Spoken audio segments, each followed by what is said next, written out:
ॐ नमो पित्रे जन्मदात्रे सर्वदेवमयाय च सुखदाय प्रसन्नाय सुप्रीताय महात्मने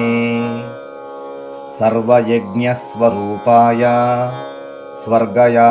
परमेष्ठिने सर्वतीर्थावलोकाय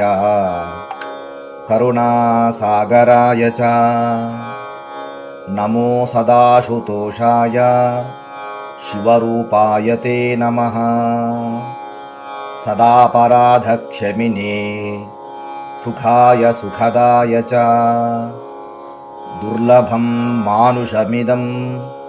येन लब्धं मयामिदं संभावनीयं धर्मार्थे तस्मै पित्रे नमो नमः।